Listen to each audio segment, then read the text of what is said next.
Singh colour করে গরু ওরে বাপরে, আর খানিক হলে মুখে ঘুষিয়ে দিত আমার। তো হ্যালো বন্ধুরা, আমি আবু থালাবাদি ছুটছি এখন ট্রেন ধরার জন্য। ট্রেন আমার সামনে, ছুটতে ছুটতে ট্রেনটা ধরতে যেখানে হাঁপিয়ে গেলাম আমি। কিন্তু আমাকে ভালো লাগছে কেন, আজকে একসঙ্গে কিন্তু অনেক ট্রেন আসছে, 3-4টে করে, আর মালগাড়িও দেখতে পেয়েছি। খুব ভালো লাগছে দেখতে ট্রেনগুলোকে। তারপর ট্রেন থেকে নেমে নারকেল গাছের তলা দিয়ে সোজা আমি চলে এলাম কাজে। তো আমাকে বলছে, আবু তুমি রোজা করেছো, তোমার কাজ করতে হবে না, 1 কেজি তকালি নিয়ে আসো আমাদের জন্য। তা আমি সব দিকে দূরে যে দোকানটা আছে 30 কিলোমিটার দূরে চলে এলাম, আর 1 কিলো তকালি নিলাম, মানে টমেটো, লাল লাল থেকে একবারে। আর টমেটোটা কিনে দেওয়ার পরেই আমার কাজ শেষ হয়ে গেল। তাই আমি চলে এলাম আবার সোজা পাট্টাবেরাম স্টেশনে। তো এইখানে এসে আমি অনেকক্ষণ দাঁড়িয়ে একটা ভিডিও বানানোর চেষ্টা করলাম। তারপরে আবার ট্রেনের আওয়াজ পেলাম, তাই আবার ছুটতে ছুটতে আবার চলে এলাম ট্রেনে।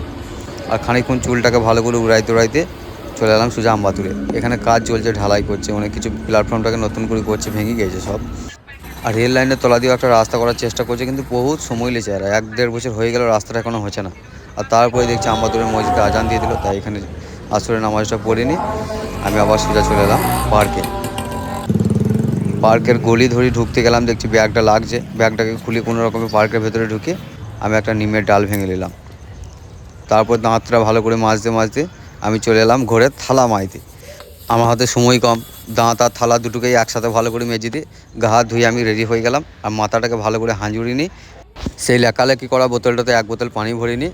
দাঁতন করতে করতে আমি সোজা চলে এলাম রাস্তায়, মসজিদ চললাম। তো আজকে 6টা রোজা হচ্ছে, আমি কিন্তু 5টা রোজাতেই এরকম সময় পাই নাই। প্রতিদিন আমাকে কাজ ছেড়ে ইফতার করতে হয়েছে, আজ একদিনই সময় হলো। এই মসজিদে, এখানে আমবাতুরের মসজিদে চলে এলাম আজকে। তারপর পুজো ফুজো করি, সবার সঙ্গে বসলাম, বসি খেজুরের আঁটিটাকে ফেলে দিই। আমি এখন অপেক্ষা করছি আজানের।